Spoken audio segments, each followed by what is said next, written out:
empowers us to do what we do excellently. Next. Okay. This is important. Okay. Planning. Next. I just give you an overview of the kind of planning which happens when you take onions, gasoline, and whatever from Chandigarh to Udaipur. Next. This is the route. Starts at Chandigarh, goes right to Siachen. Next. Lovely city. Next. You go hit Rohtang Pass, which is at 13,000 plus, which is, when you go through, you take your vehicles through that 30 foot, 40 foot walls of snow right this way. Next. Then you hit the Baralachala Pass, which has got no snow. Okay. And both these passes are open only 3-4 months in a year. Next. Then you hit Taglangla Pass. The highest motorable, the highest company or the set of people who maintain roads are stationed here. This is the third highest motorable pass in the world. Right? Next. Then you hit the beautiful city of Leh. Okay? Next. Then you hit Karbungla, the mother of all passes. It's the highest motorable pass in the world. It's a matter of pride to me to say that the Indian Army has constructed the highest cafe in the world.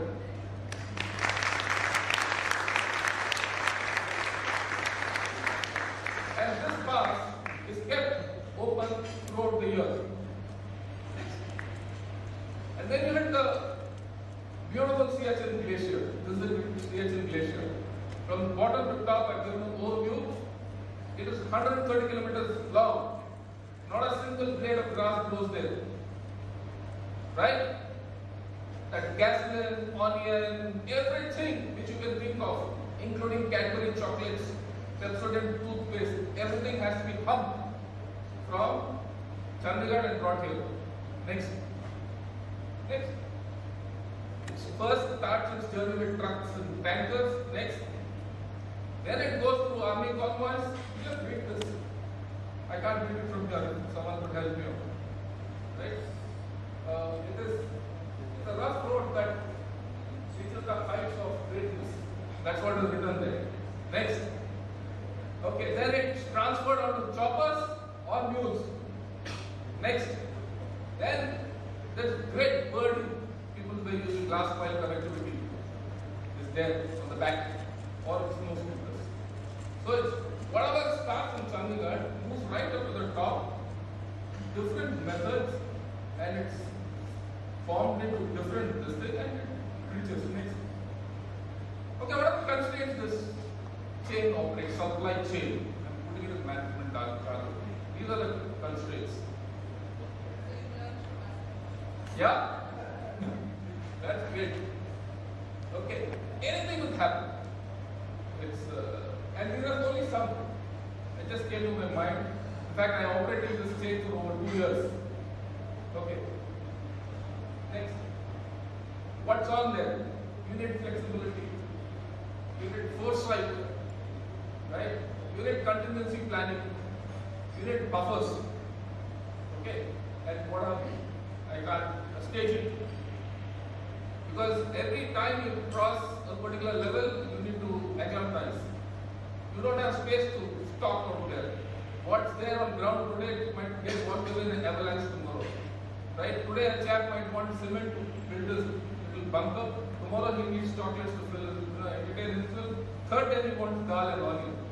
So the requirements keep changing. Okay, next. What's not on are these? Because the first mile connectivity and the last mile connectivity are as bad. Okay. Now what are you doing on this? Do you think from your head? Yes, you do. But at some point of time, you start thinking from your heart. Like Shah Rukh Khan said in some movie, in Dil Bada Na Cheez Hai, Sochna Padta Hai. Why I am saying this? Because Mr. Kashyap said this in the morning. He said intuition. Thinking from the heart is all about intuition. And intuition comes with experience. And intuition comes with tremendous knowledge. And it comes with study. Which I am very confident in times to come you will have. Because I am very positive in the way I think about all you guys. Next. Okay. Next. In the army, individualism is out. Right? The trust is on teamwork and trust. Trust is very important because I have not heard this jargon from morning till now called trust. Next. You know, we trust our subordinates, peers, and seniors routinely with our lives. I am very confident that once I told a chaplain to do this, I'll stake my life on it. And if I don't do that, if I have doubts about it, neither will he survive nor will I survive. Remember, I'm giving you a different spin to life, the way you think. Unless you generate a circle of trust in the environment which you go, you will not succeed. Take it from me. You might fail, but that environment of trust will convert that failure into success. Because failure, like someone said in the morning, I'll give it a slightly different spin, is the greatest feature. Right? I heard Ryan Chappell one day speaking in a commentary when India had failed, he lost the test match. He said, I think India will learn more from this failure than anything else. So don't be afraid of failure. I can personally assure you that I have failed n number of times. But it is only after the 99th failure, like Robert Bruce, should you succeed in the 100th time, you will feel happy about it. Next. Yeah, that's an important thing I want to put across to you. In the army, we don't make managers. We make leaders. I think this is a very central thing which you must think when you go out from here. I'm going to put you at the odds of thinking. Why? You are at the Indian Institute of Management, but we are talking about leadership summit. You will always have this conflict. Do I manage well? Do I lead well? And I am of the view that you have to lead well. Rest, everything will happen. And leadership is not about counting your another rupees on us pies. It has to go beyond that. Yes, it is there. You have to cost and agree with you, but you have to do something beyond that. Next. Yeah. In the army, we are conditioned to live our lives constantly combating unforeseen situations. Every moment of our life, we say there's going to be a tsunami around the corner. I don't know what's going to happen. You go into an operation, you plan for an operation, you plan 10 contingency things, but the 11th will definitely happen. If not the 13th and the 14th. Which you can't think. Now how do you cater for that? You cater for that by conditioning. It's an amalgam now of what all I spoke earlier. Leadership, training, and contingency planning, simplicity in planning, having flexibility in planning, so that any contingency which happens, you are in a mental position to respond. Leaders have to respond to situations mentally. It is not physically. The moment you can think through a situation under stress, you are a leader. The guy who fails under stress thinking is no more a leader, he is a manager. That's the way I look at it. Next. Right. This is something which is unique to the army. In the army, if the commanding officer desires that the sun shall rise in the west, it shall. And if it doesn't, then east is there after the west. Finished. There are no questions on this. I'll tell you why. Come. Next. The concept of command is unique to the armed forces. I must explain this to you. Right? What is this concept of command? Next. Okay. Command in the army gives us the life of death. In fact, it gives us the power of life and death over the people whom we command. But with that authority comes the responsibility that we have to save them. You know, this is what Spider-Man said in Spider-Man 1 or 2. Yeah? With authority comes? Yeah, great responsibilities. This is the great responsibility that I as a commander have to go through. Right? If a single man of mine gets a scratch, it's a failure. Period. That's the way you have to look at it. In your own organizations, as you grow in life, remember, the most valuable assets are not your seniors. Right? Seniors give many things, but it is your juniors you have to look up. Because they are the bricks, they are the bottom of the pyramid. If your base of the pyramid is not strong, it will collapse. You look after your seniors, you're going into inverted pyramid. And you're sure to topple over. Okay, next. Right. At the end of the day, command involves leadership. And leaders lead. Right? And set examples. Examples of honesty, examples of transparency, examples of probity, examples of knowledge, examples of guiding people to their destinations. That's what leadership is all about. I can go on. And I personally would love to see you people as leaders rather than managers in life. Next. In the Indian Army, we feel, and my firm conviction, the most important asset that we have is the man. Someone spoke of it. One of my co-panelists just spoke. If you take care of that man, he'll take care of success. At every level you go, look 3 down, 4 down. Correct the problems at the bottom. Success will follow. Think of small things. Bigger things will take care of themselves.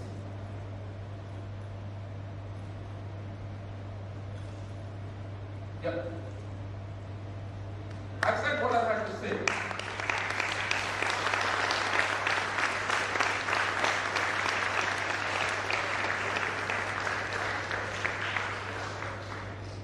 I'm open to discussion at the end of the panel and thereafter. I'm open to discussion until tomorrow when I meet Udaipur at Bharat or National Flight. And I've given my email address here. You can contact me anytime for anything. Thank you and Jai Hind. Thank you, Mr. You highlighted the importance of training, discipline, planning, and of course what Mr. Mishra was talking about, the importance of teamwork. And after such a charged up presentation, the only lines that come to my mind are Sarfaroshi ki tamanna ab hamare dil mein hai. Dekhna hai zor kitna bazoe qatil mein hai.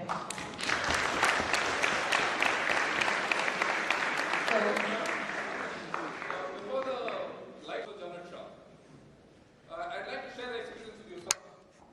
And then I'm sure they can hear me. The army makes it. It's a thought wherever it goes. In 1950s, 51, 52, when the first batch of the National Defence Academy passed out. The National Defence Academy had a class like one of the best institutions in the armed forces in this nation, in this nation and in the world. Pandit Jawaharlal Nehru came there. He was in the first passing out parade. At the end of the first passing out parade, there was a time capsule which was put under the dais. I was told by my instructors when I was there. It contained the names of all the faculty and staff of those at that time. Maybe in generations to come, that time capsule will come up. And Kadapa will become Mohan Yadav or Kadapa. But I suggest to you, you are going to raise an institution. And I hope this institution is one of the best institutions and it is better than India Kadapa because I think that's the best.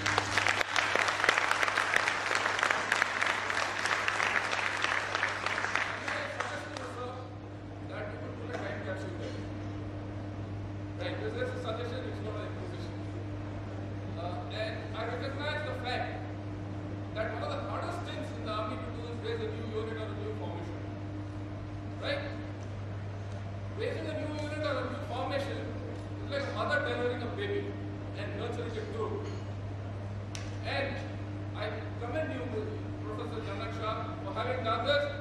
request all our students to get up and give him a hand.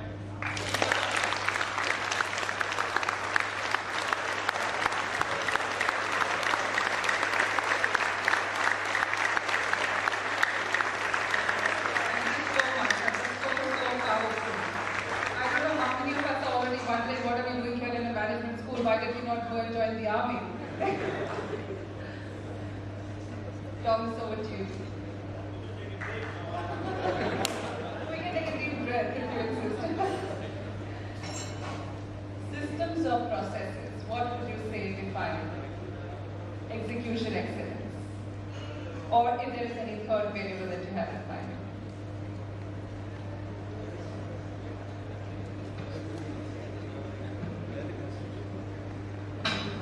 Thank you very much. It is really difficult to continue from where we left. But I have a solution. Okay, first of all, people said 70 to 80% of the strategies are not implemented. I am a strategy consultant. So I am starting at a very, very difficult position, but I already have a solution now. ADL will do all the strategy and we will bring the army to implement.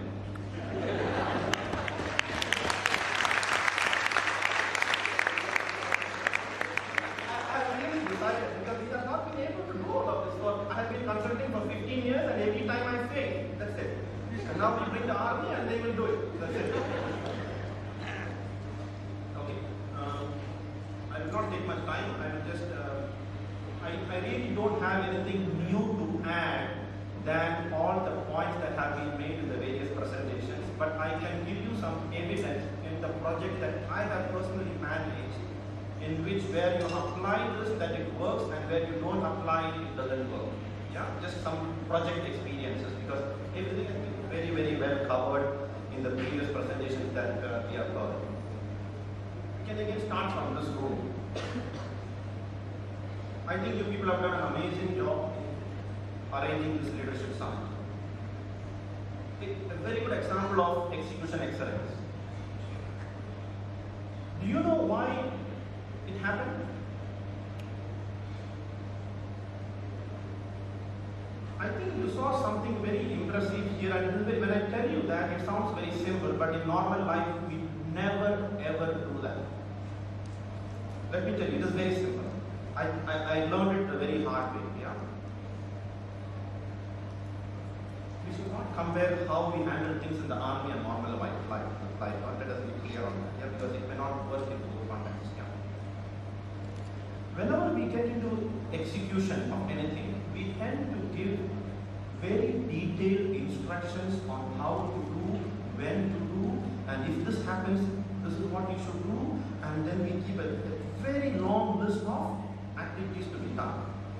Is that what happened here for you to implement this leadership summit?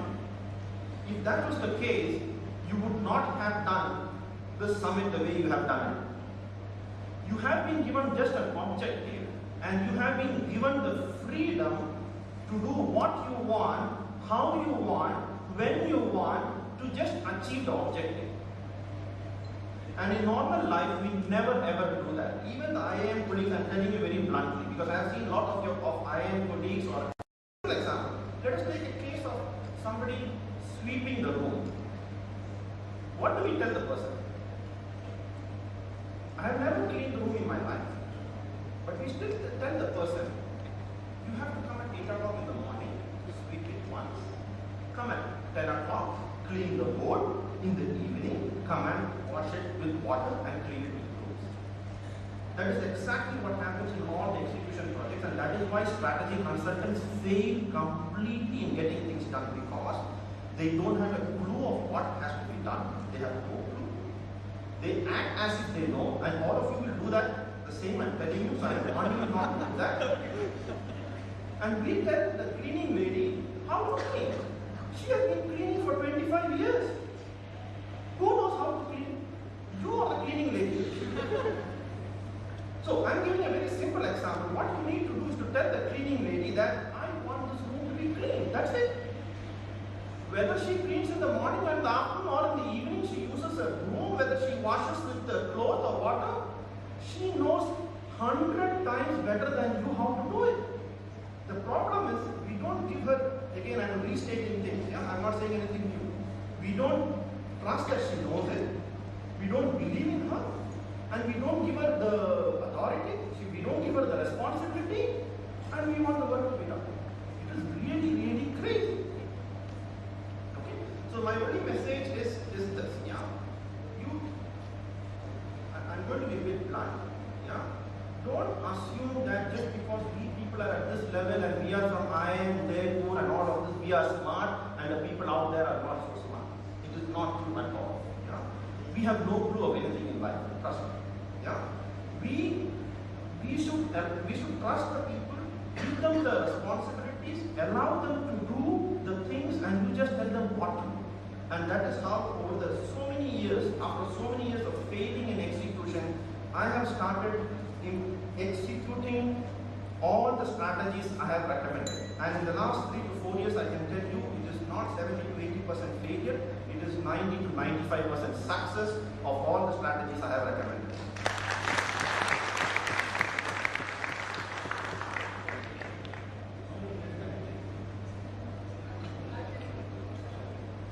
Expecting her to say stop. See, again, another point which was very clearly said here. Yeah?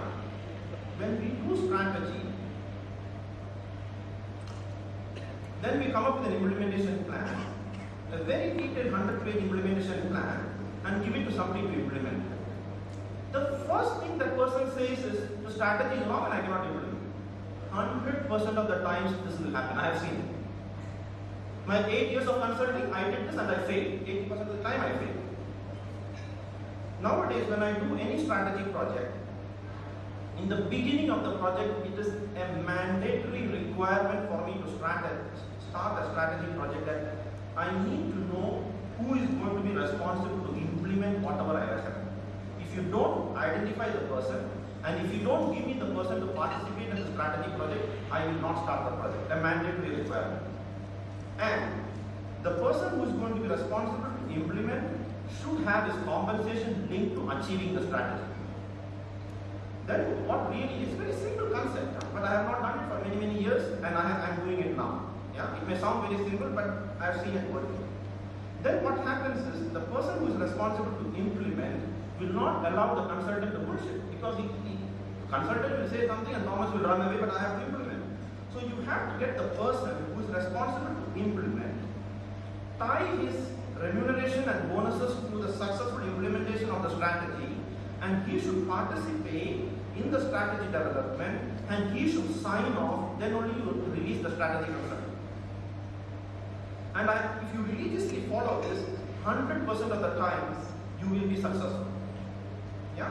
Then the dilemma I had was, why don't the person who is implementing the strategy do the strategy? That is sometimes then we can start giving credit to people sitting in the room. Yeah? You may need a different type of an expertise or a thinking or analytical skills to come up with a strategy, and that is where we start differentiating. But when you're talking about training a room, the person who is going to implement it should develop the strategy of how to train the room. We should not even do that. Let us be very clear. There are instances in which the strategy and the implementation are done by different people, and there are instances in which, again, a very good example is 3 people controlling 4 people. It is crazy. There is no strategy and implementation separate.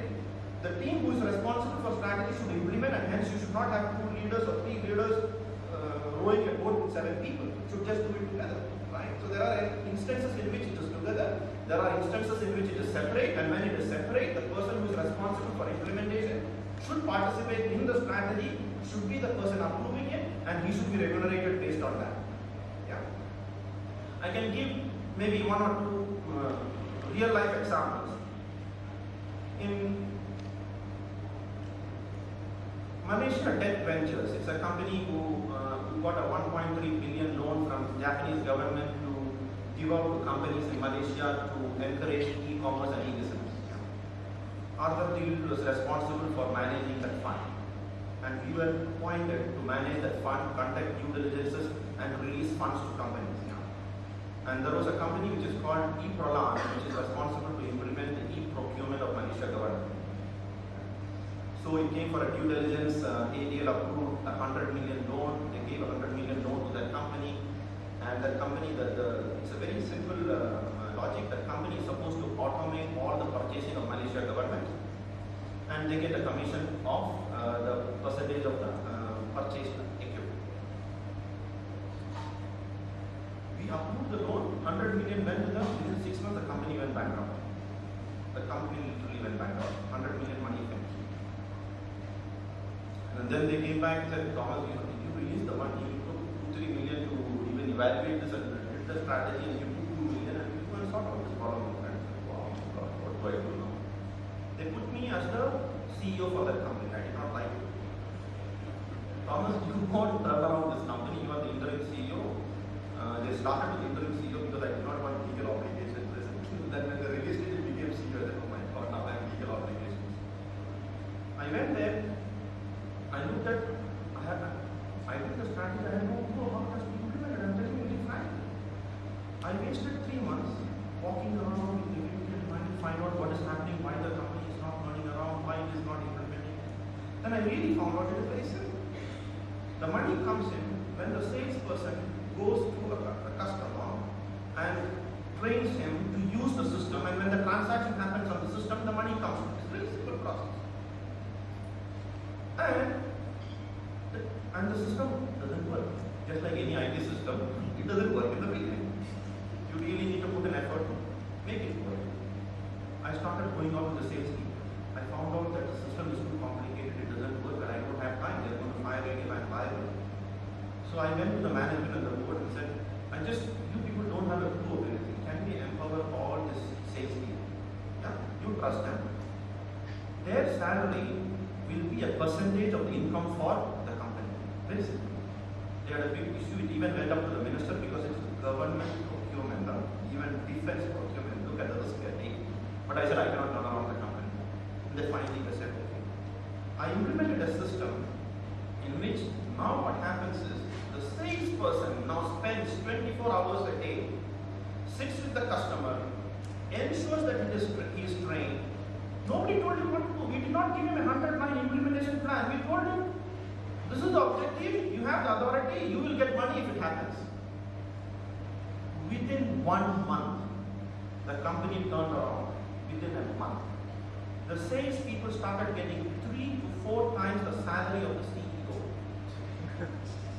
Because they did everything to make it work.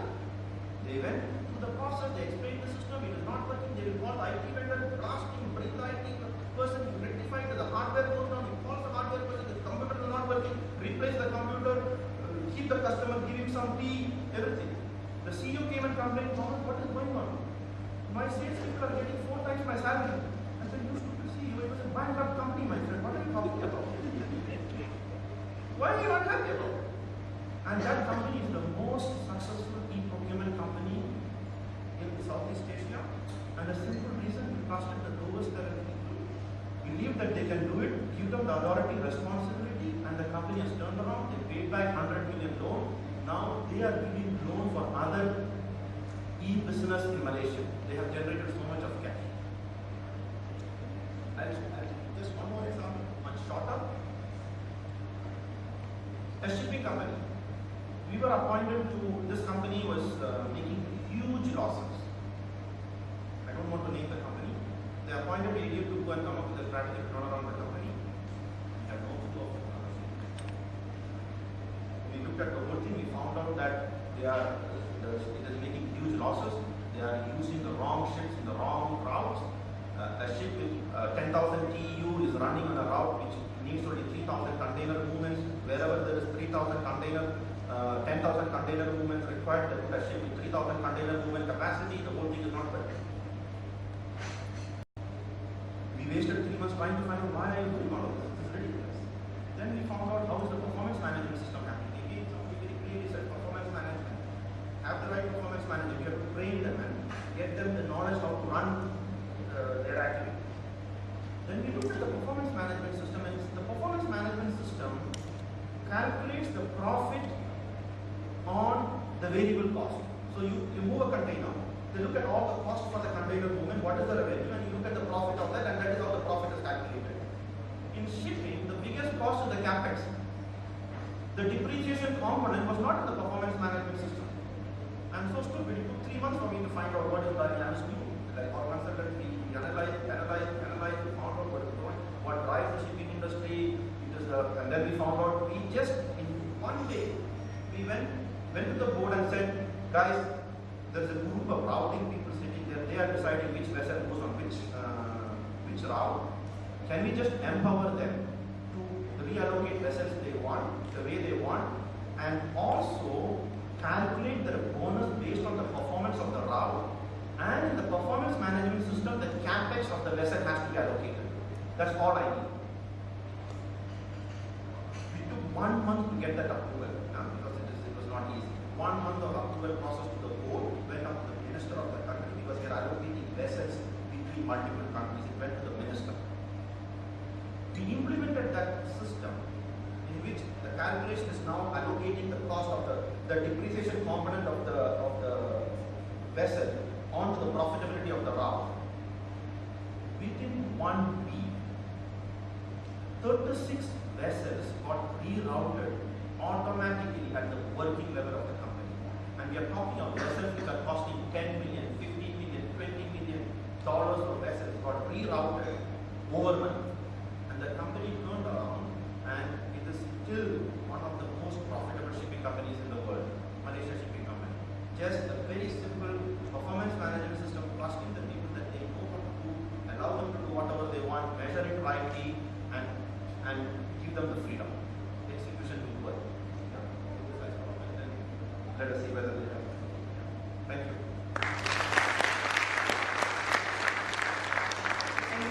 Thank you so much for sharing some plethora of your strategic and organizational practice experience. Deepakji, I'd like to hear from you, based on 3 decades of your experience in big companies like Tata, Mahindra & Mahindra, Rand Maxi, Times of India, what would be your pecking order? Excellence in people, excellence in strategy, excellence in structure, or excellence in processes?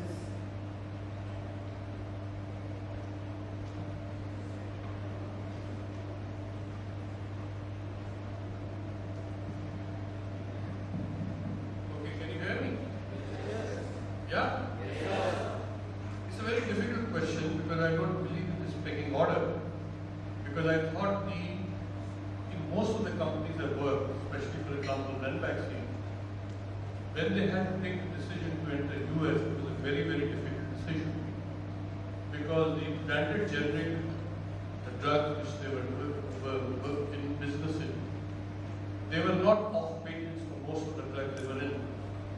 But this was a vision of the owner and the managing director, Dr. Parvinder Singh, that is a place where 10 years from now, 15 years from now, the medicine's big molecule will come off the patent. We have to prepare the ground, and they made an acquisition there. So that was, in that situation, was the first pecking order for them to take the right strategic decision about the market. Then it came to the market strategy as to which should be the first few molecules which should be brought in. Then for America, it became the next pecking order that I should be aiming for these molecules. And at that point of time, people were not in the picture because they had the bandwidth to support this function, to support this operation in America. But by and large, if you don't take, for example, some of the specific examples, my first pecking order would be the people. Today, as a CEO, more than 40% of your time is ideally spent on talent management. Because that is where, and that is the only variables where you can have some control over, because the other variables in the market is not controllable, they are very volatile. So people would be my first pecking order. And therefore after, I would probably go for structure, but I will not limit myself to these 2 S's. I'll rather go for the culture which is actually defined in search of excellence and shared values. In this order, I would be going. Have I answered your question?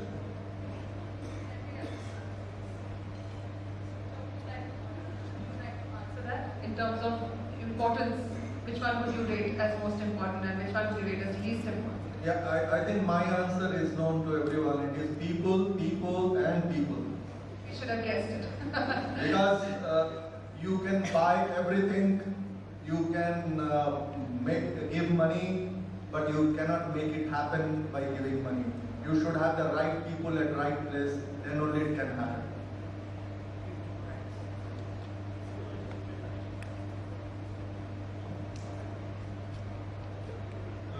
It's the same question. I can, yeah. See, again, I learned it the very painful way. When I started consulting, I thought it is always good to start from system and process. And later on, I started thinking it is best to do it by people, and I was giving examples that is related to people. But now I will give you something which is mixed, again based on the projects we have done. When we are talking about something which involves a lot of thinking, strategic thinking, innovation, and all of that, you have to always prioritize from people and culture. But it is not always right. Whenever you have something which is very much process oriented, if you start with people, it's a complete mess. I have seen that again myself. Yeah. Because in many consulting assignments, what I have done is, when we go to a company, we try to implement something and we try to improve something, the people have been following a wrong process, let us say for the last 10, 15, 20 years. And when we try to implement a system, they try to adapt the system to the bad process they are following. So these days, what I do is, when I look at what needs to be corrected, I look at, are they following the best practice in my mind? I check with the people, I run through the process, or then I find out whether there are some other best practice for the same process. And if I'm really convinced, I take some of the people who are asking me to correct the system, I take them to another place, find out that the other system is good, I just bring in the system and dump it on them, straight away. And I completely turn around the company system driven. I think you may not agree with it, but this is my very firm belief after I have made a lot of turnarounds on process-oriented implementation execution. So if you can find out that there is an amazing system sitting out there which has the best practice process, you just put it on the people and don't give them an option to do anything other than that. And I even learned it because I worked a lot in Singapore. In Singapore, that is why the Singapore country is being run efficiently. The moment your taxi, you hire a taxi, there's no question asked. The process is, your bank account is debited within milliseconds, that's it. It's a process implemented in dumb document. If you do something, you're put in jail for 5 days, that's it. If you eat chewing gum, you're in jail for 3 days, that's it. You just dump the process on the people. Yeah? So I'm sorry to put it this way, it is again very situational. If it is thinking related, you coming from the people and cultural perspective. If it is a process perspective, you don't talk to the people, just ignore them completely, take the best process and system, dump it on them, and it will turn around.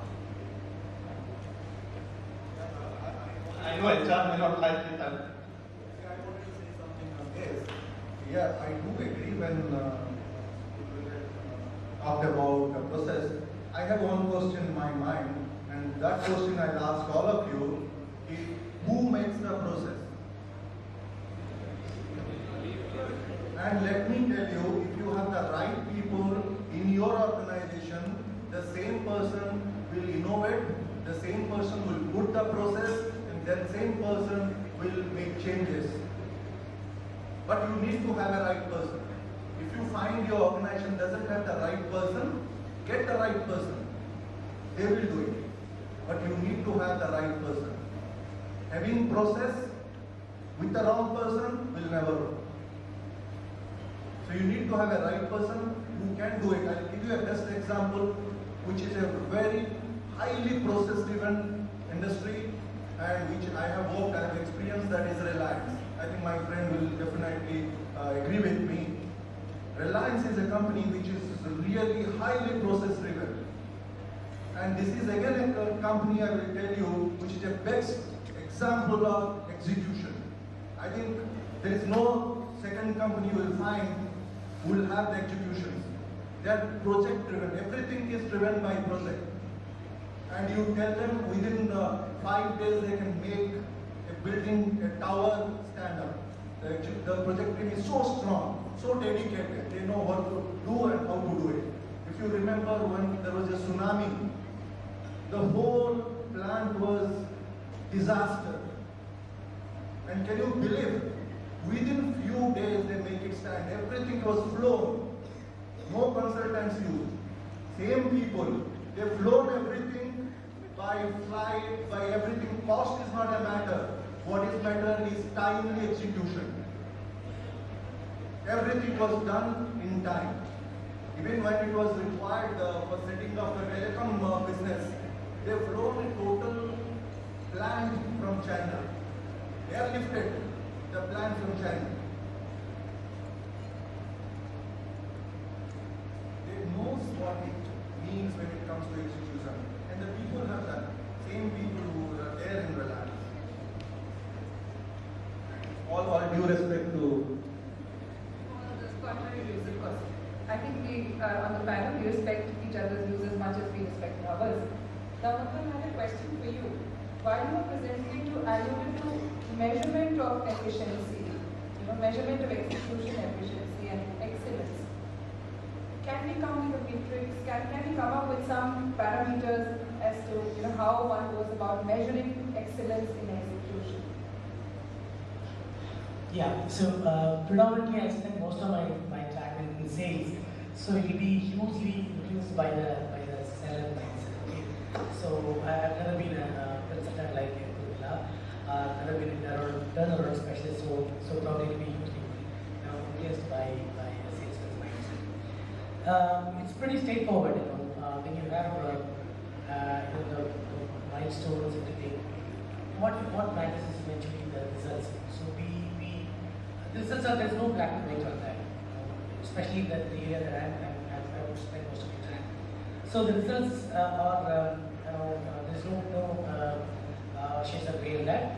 So that eventually will be the if there is a lack of clarity between whether someone is really achieving it, or the method they follow. I mean, it's the process they follow. The method is it's important, no doubt at all. No, I don't say that. Like Shankar mentioned about victory at any cost. That business, it doesn't happen that way. It doesn't. I'm sure Shankar's going to have a lot of questions on in business, it's not business at any cost. In ideal, we say that the business is an ideal way. So we, my sense is that with all those boundaries, which were really made the idea as a century-old company quality. So with all those applied, my view is that the results really. Talking about challenges that we face. Right. Measurement of excellence. I believe there is no measurement of excellence. It's a continuous program. If you reach a particular stage, everything starts stable. And that's why now Peter talked about superordinate goal. It's like when you talk in Indian mythology, what is God? You can feel it, describe it. So excellence remains in the same area, and that is why it is called excellence. And you cannot compare companies that have benchmarks. So benchmarks will change. The 10 companies which in search of excellence, I don't know how many, more than 10 companies, research, after 5 or 10 years, the same gentlemen went there, they were no longer excellent companies, but their own argument. So this is a continuous process. I would not even venture to measure.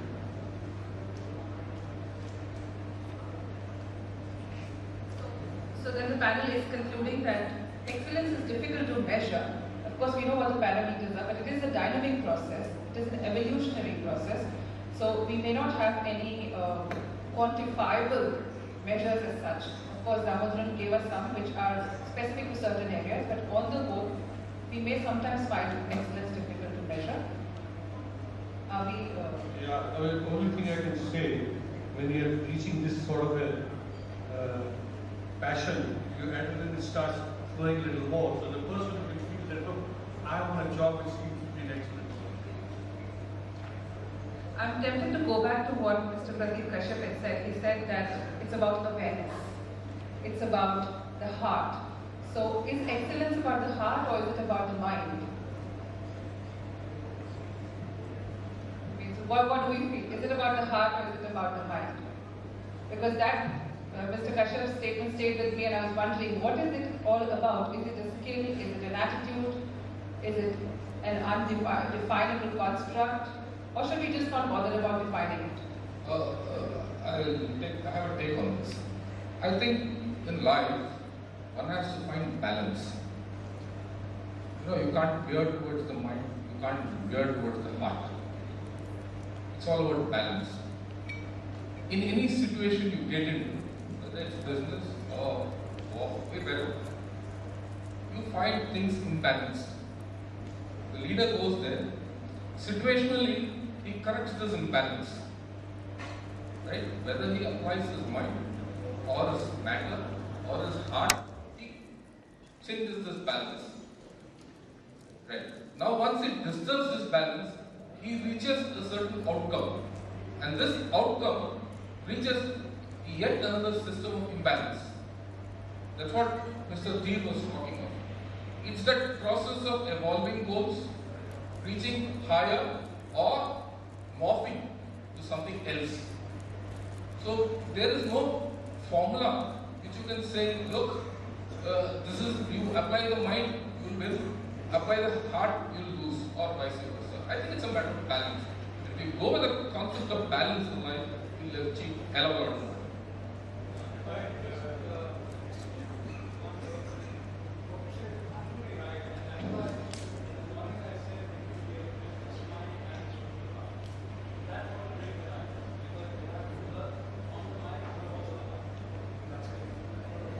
Let me just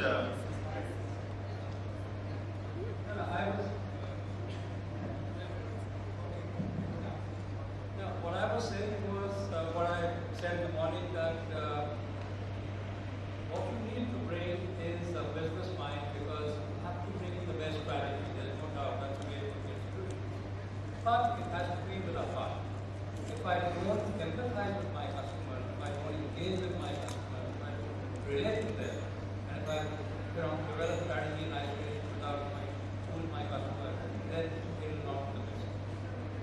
And that's been my experience for the 40 years, that this balance of mind and heart is critical, because what we saw as the global economic meltdown in 2008 was all mind. And what we see in NGOs is all heart. Because of which they are not able to then scale up their efforts. So it has to be a combination. Thank you.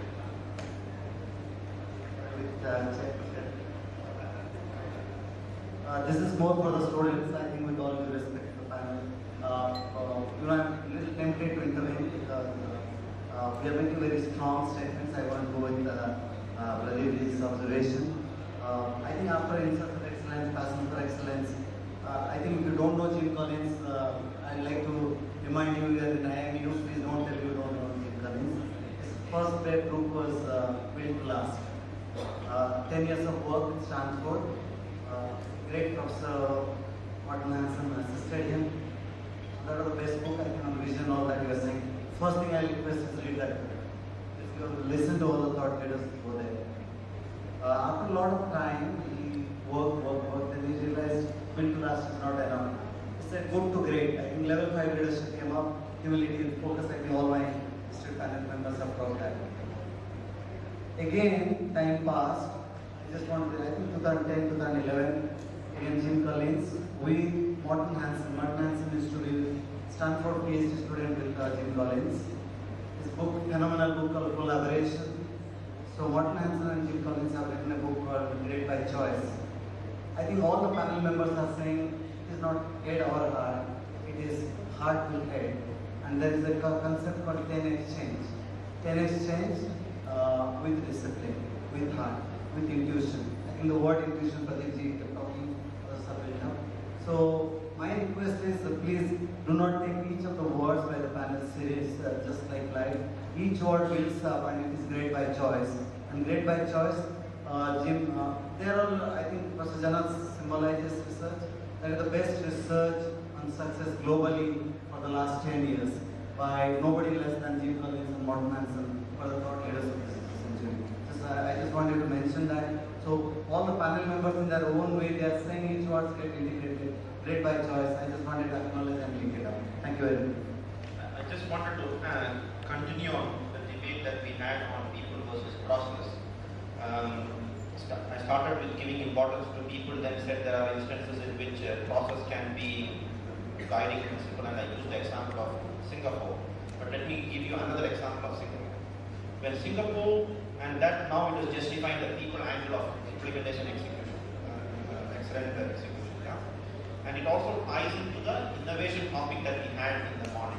Singapore as a country pushed process-driven transformation in the country, and they have the best process, and if you measure it, the outcome is the best.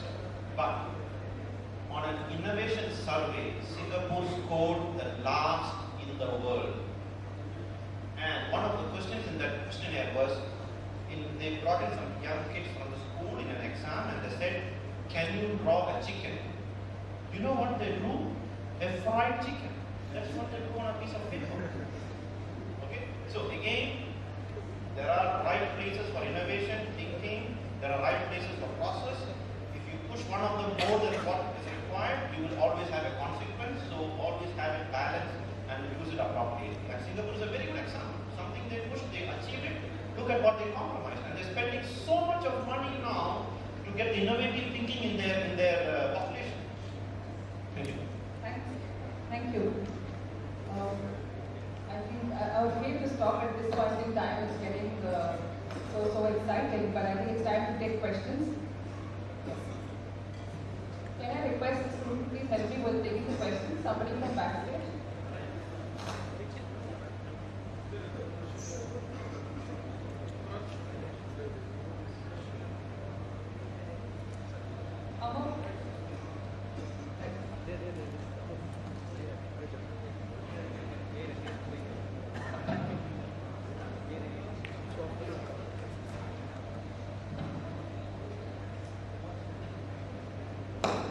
Let us know who your question is addressed to in case you want. It's not a question. I just want to share this debate on mind and heart. I had the privilege of starting my work life with G.D. Birla. I was deputed to look after his needs because he was asked to maintain a temperature of 22 degrees. Somebody asked him this question about, do you govern by your heart or mind? उन्होंने एक शेर पढ़ा था जो कि आपने बोला, लाजिम है दिल के पास रहे पासबान अक्ल, लाजिम है दिल के पास रहे पासबान अक्ल. That means normally your heart should be governed by your mind. लाजिम है दिल के पास रहे पासबान अक्ल, लेकिन कभी कभी इसे तन्हा भी छोड़, which is the intuition problem.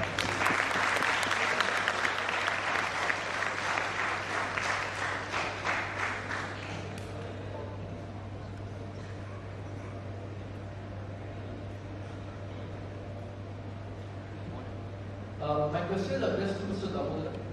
The story that he shared about how the whole of USA shared JF Kennedy's passion for putting a man on the moon. Who do you think in India has such a lofty vision? The government, the corporate sector, or an individual? First of all, I mentioned that in the US, NASA carried the vision of JK because it was directly on them. Okay, that's fine. I mean, this is okay. In India, as I mentioned, see, as a group like this, in an event like this, I don't think the bureaucrats are waiting there for us to give them suggestion and they're not going to go out and implement. So my view is that, as I mentioned in the beginning, our sphere of influence, where we can start this. I mean, it's great to have a leader like that to share the vision, which is going to really, the whole nation is going to rally behind it. It's a nice, it's a context that happened.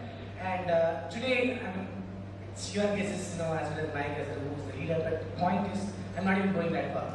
I'm saying that you can bring that change. See, end of the day, to make India as an innovation hub, as I mentioned, it is going to be happening at I'm talking to the bottom of approach. Once you lead a team of people, and if you're going to really inculcate the culture of execution excellence, then you can, the same thing can be extended to a department level and a corporate level. So in my mind, if you can achieve that, like what Infosys has done in this country, or what several other great leaders in this country has achieved, we have seen a lot of examples. That itself, according to me, is something comparable to what the US has done with JFK. Okay, so the context is different, so probably I'm not able to really suggest any leader which is beyond our sphere of influence.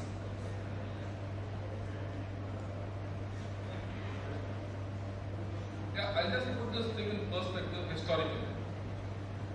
Just take your mind back to Mrs. Indira Gandhi. You know, she was a leader of vision. If she had not done what she had done, you know, Pakistan would have been on both sides of India. The policy statement. She was the one who said, we will break Pakistan at any cost. And at least cost she did it. And everyone followed in the footsteps, whether it's the army, the bureaucrats, the business, and everything. We had the second leader, Mr. P.V. Narasimha Rao, backed by Manmohan Singh. Those of you, I'm sure, the front rows would agree with me. Around the 90s, when our gold went to England, as an Indian, I felt ashamed. I felt really ashamed. Because then this combination came about and freed our economy with a vision and a political statement. The other issues I will not discuss and debate. But ultimately, you need a leader. That's what the summit is all about. Leadership. To rise above the situation, to get the bull by its horns, and fight adversity and turn it into success. Thank you. My question is to Major General Shankar. What do you think India should do to avoid delaying process execution till the 11th hour, like in the case of the Commonwealth Games? Well, we just have to look into our own models. Okay? I was involved with the 1982 Asiad. 1982 Asiad, some of you might have been born, not born. Most of the students I'm sure would have been born. 1982 Asiad was a fantastic example of execution of excellence. Right? Now, 20 years later, 30 years later, you go through a Commonwealth and you've forgotten your own history. No one needs to teach us. It is there with us. Right? So, it is recovering your own self and recovering your own processes which exist will take you where you are. I hope I have answered your question.